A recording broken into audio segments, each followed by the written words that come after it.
Selamat datang di Tan Hari Channel. Channel tentang novel-novel yang sedang viral saat ini. Mohon bisa di-like dan subscribe ya. Terima kasih. Tatapan mata inspektur itu menatap Chen Ping semakin dingin, dan hasrat membunuh pun muncul di dalamnya. Chen Ping merasakan niat membunuh dari sang inspektur, dan menggenggam pedang pembunuh naga erat-erat di tangan kanannya, ekspresinya amat serius. Menghadapi inspektur yang telah berubah menjadi naga suci, Chen Ping tidak berani ceroboh sama sekali, kalau tidak, dia mungkin akan kehilangan nyawanya. Senior, kalau aku nanti kalah darimu, kamu harus memanfaatkan kesempatan ini untuk memilikiku dan menolongku. Chen Ping berkata pada Raja Iblis Ciyun. Apapun, Raja Iblis Ciyun menyilangkan kakinya dan berbaring di lautan kesadaran Chen Ping, merasa bebas dan tenang. Chen Ping tercengang, lalu berkata dengan marah, "Sialan, kamu makan makananku, minum minumanku, dan tinggal di rumahku. Tapi sekarang kamu mengucapkan kata-kata dingin seperti itu, di mana hati nuranimu? Jangan selalu bergantung padaku, nak. Kau harus percaya diri dan memacu dirimu sendiri. Kalau kau tidak memacu dirimu sendiri, bagaimana kau akan tahu betapa payahnya dirimu?" Kata Raja Iblis Awan Merah sambil tersenyum. Sial, Chen Ping tidak bisa berkata apa-apa. Pada saat ini, utusan patroli tiba-tiba menghilang. Chen Ping mengerutkan kening saat melihat ini. Saat berikutnya, dia melangkah maju dengan pedang pembunuh naga di tangannya, lalu tiba-tiba mengayunkan pedang dari atas ke bawah. Ledakan. Ketika pedang itu diayunkan, Chen Ping langsung merasakan ada kekuatan dahsyat yang menghalanginya, lalu tubuh Chen Ping terlempar mundur. Utusan patroli itu memperlihatkan sosoknya dan meninju Chen Ping. Pukulan ini dipenuhi dengan niat membunuh yang kuat dan mengerikan. Langit dan bumi seketika kehilangan warnanya akibat pukulan ini. Chen Ping tahu bahwa jika dia terkena pukulan ini, dia akan terluka parah jika tidak terbunuh. Tetapi ketika utusan patroli hendak memukul Chen Ping, tiba-tiba sebuah tombak terbang dari udara. Ledakan, kekuatan yang sangat besar membuat utusan patroli mundur ke belakang. Lalu seorang gadis berpakaian putih muncul, memegang tombak dan cincin Qian Kun di lehernya. Yang kurang hanya Hot Wheels. Kamu adalah petugas patroli kuil, tetapi kamu menyerang seorang junior. Apakah kamu punya rasa malu? Gadis berpakaian putih itu menanyai utusan patroli tanpa rasa takut di matanya. Siapa kamu? Petugas patroli itu mengerutkan kening dan menatap gadis berpakaian putih di depannya dan bertanya. Gadis berpakaian putih itu mengabaikannya, tetapi berbalik untuk melihat Chen Ping yang terluka dan bertanya, "Apakah kamu baik-baik saja?" "Saya baik-baik saja." Chen Ping menggelengkan kepalanya. "Terima kasih telah menyelamatkan saya, Nona muda. Seharusnya aku yang berterima kasih padamu karena telah menyelamatkan begitu banyak orang di benua Changsuan." Gadis berpakaian putih itu berkata sambil tersenyum. Chen Ping sedikit tertegun, "Gadis, apakah kamu dari benua Changsuan?" Gadis berpakaian putih itu menggelengkan kepalanya. Chen Ping sedang berbicara dengan gadis berpakaian putih itu ketika petugas patroli marah dan berteriak, "Kamu mencari kematian." Saat suara itu jatuh, petugas patroli melambaikan tangannya ke depan, dan kekuatan yang mengerikan meledak, dan seluruh ruang tampak terkompresi dalam sekejap. Chen Ping dan gadis berpakaian putih hanya merasakan tubuh mereka seperti terpenjara. Kamu tidak tahu keterbatasanmu sendiri." Gadis itu mendengus dingin, lalu menggoyangkan pergelangan tangannya dan menusukkannya dengan tombak di tangannya. Ledakan, tembakan itu langsung menembus kekuatan yang mengerikan itu, tetapi kekuatan itu tidak melemah, dan secara langsung memaksa gadis berpakaian putih itu mundur lagi dan lagi. Melihat ini, Chen Ping mengeluarkan raungan naga dengan pedang pembunuh naga di tangannya dan menebasnya dengan ganas. Pedang ini langsung menghancurkan kekuatan yang mengerikan itu. Chen Ping baru saja hendak mengambil napas, tetapi inspektur sudah tiba di depannya. Chen Ping tidak punya waktu untuk mengayunkan pedangnya dan hanya bisa meninju dengan sekuat tenaga. Tinju cahaya suci. Ledakan. Pada saat yang sama ketika dia melancarkan pukulan ini, Chen Ping merasakan sesuatu yang ringan di belakangnya, dan dia ditarik mundur oleh gadis berpakaian putih itu. "Jangan sentuh dia, kamu bukan tandingannya." Setelah berkata demikian, gadis berpakaian putih itu menusukkan tombaknya, lalu pada ujung tombak itu bersinar cahaya ungu. Wajah utusan patroli berubah dan dia meninju dengan tangan kirinya. "Tombak Mohis!" Utusan patroli itu berteriak sambil melayangkan pukulan. "Aku tidak menyangka kamu begitu berpengetahuan." Gadis berpakaian putih itu dengan cepat melangkah mundur, dan pada saat yang sama, ujung senjatanya bergetar, dan serangkaian bayangan senjata muncul di depan utusan patroli.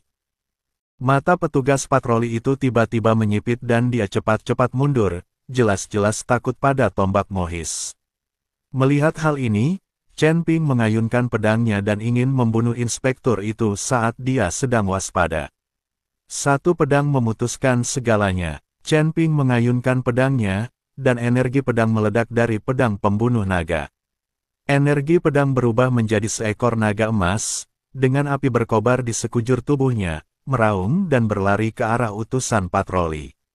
Utusan patroli itu terlalu kuat, jadi Chen Ping hanya bisa menggunakan pedang terkuatnya. Untuk pedang ini, Chen Ping tidak hanya menggunakan kekuatan abadi di tubuhnya, tetapi juga kekuatan naga dan asal api.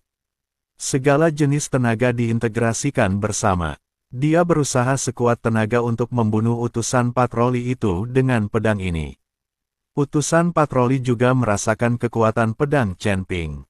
Tidak ada lagi penghinaan di matanya dan wajahnya berubah drastis.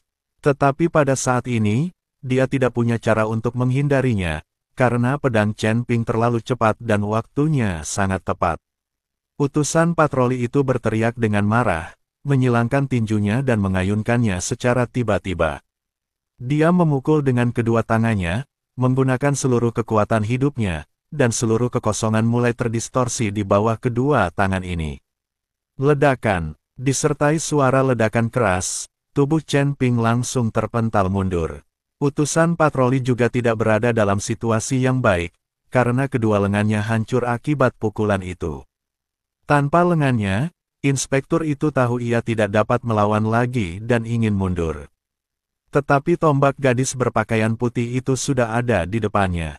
Sinar cahaya ungu menyelimuti seluruh tubuh utusan patroli itu.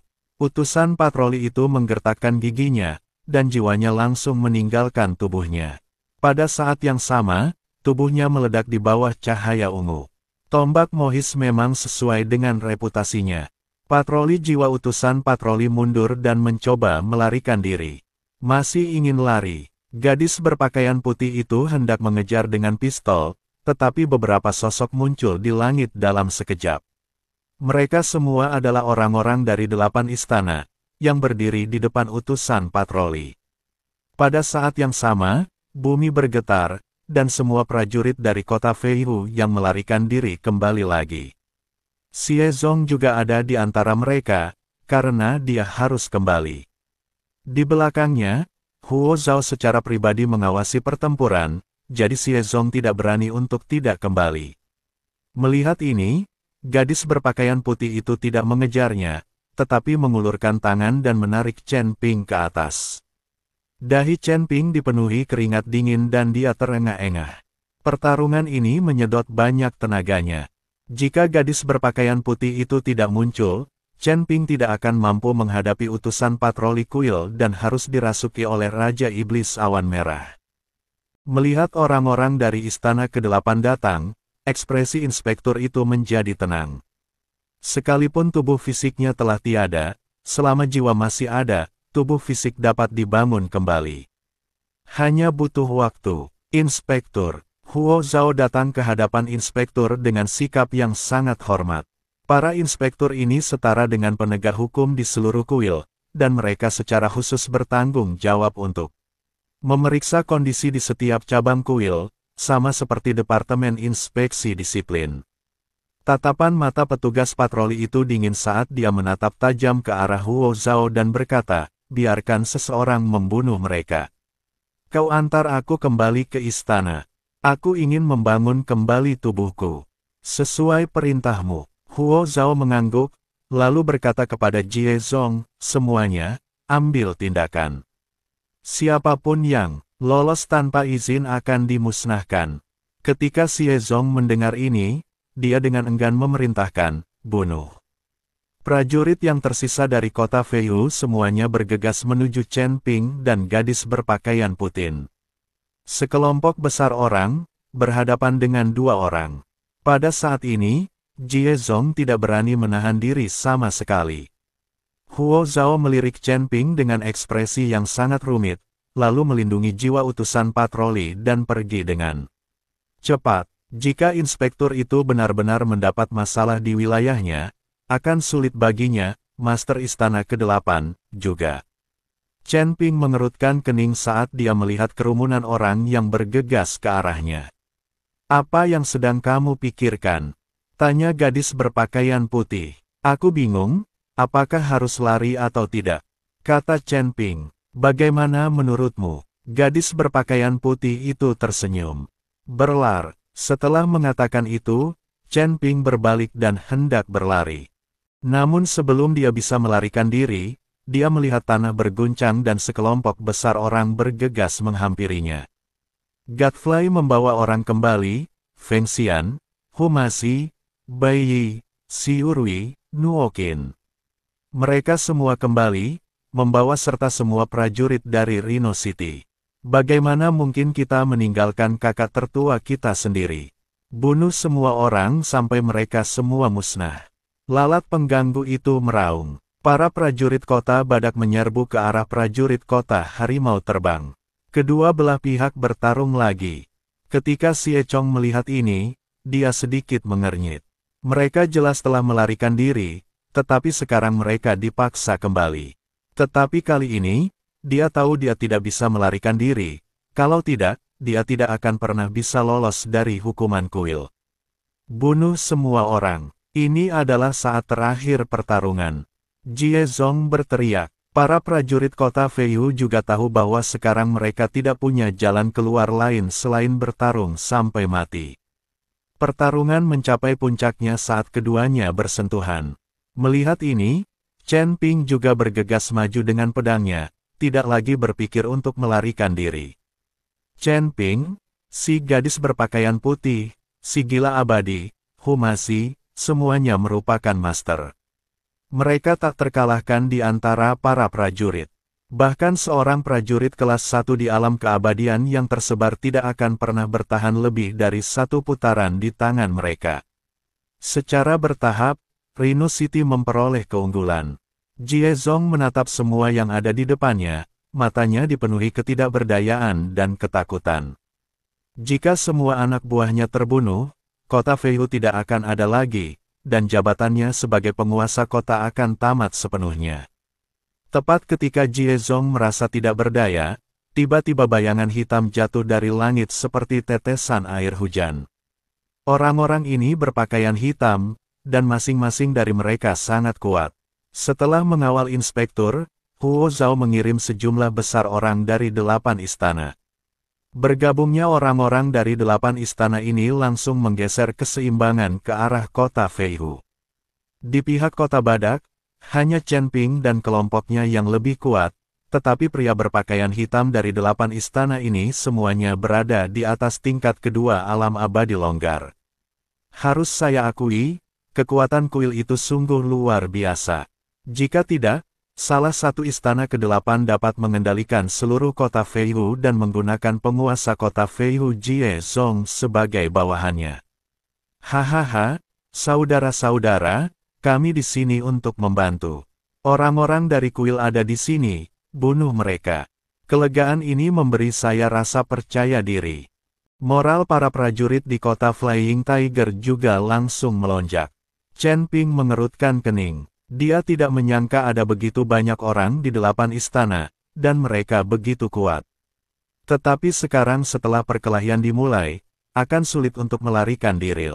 Anda hanya bisa mengertakkan gigi dan berjuang keras. Tepat ketika Chen Ping bertarung sampai mati dengan pedang pembunuh naga di tangannya, sebuah sosok tiba-tiba jatuh di depannya. Chen Ping tertegun, lalu tubuhnya lenyap seketika. Diiringi dengan cahaya pedang yang melesat keluar, seorang pria berpakaian hitam dari Istana ke-8 dipenggal. Sambil memenggal kepala pria berpakaian hitam dari Istana ke-8, Chen Ping dengan cepat meraih sosok yang terjatuh itu. Teman Xiu, Chen Ping menatap Xiu Rui. Tubuh Xiu Rui saat ini dipenuhi bekas luka, dan napasnya semakin lemah. Saya merasa lega melihat Anda baik-baik saja.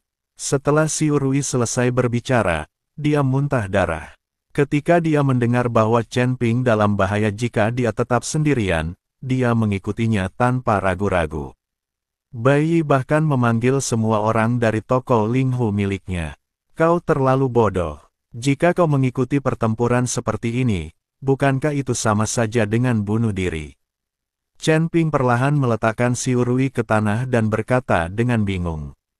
Kekuatan Xiu Rui tidaklah kuat, dia hanya berada di puncak alam transformasi abadi, dan dia bahkan belum mencapai alam abadi tersebar.